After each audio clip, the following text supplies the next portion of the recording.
तो स्वागत है भाई मन के अनदर बकचोदी भरे रोस्ट वीडियो में। तो भाई रे कुछ दिन पहले मैं एक जन रोस्ट कर रहे हूँ। अच्छा, मतलब वो रामायण के बारे में कुछ उल्टा सीधा सवाल कर रहा है तो बिंदास गाली उली दे रहा मैं यहाँ। ठीक है। तो मैं एक जन ज्ञान चंद कमेंट करे है तो कमेंट ला देखे से पहले ओखर दाई पुदी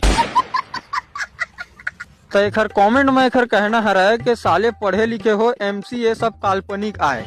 अब काल्पनिक बोले जाए तो जो मनगढ़ंत या मन में सोचे गए कहानी है रियल नो है बोला थे। ठीक है, नहीं मतलब झाड़ भर पढ़ाई कर लेना एक मतलब भगवान ऊपर सवाल उठाना कि भगवान है ही नहीं है, वो सिर्फ काल्पनिक कहानी है। तेन हिसाब से अगर तोर ले ज्यादा अगर मैं पढ़ ले और तो बोलूँ कि अंगाकर रोटी है अंगरम नहीं से कहा तोर दाई पुदीम से कहा कि तजाक बोध देवे का। सबसे पहले देखकर आइडियल खोलो का लिखा है कृष्णा बघेल तोर गालिल देखते हुए दे नाम तोर ऊपर शूट करत रे तोर अम्मा गाड़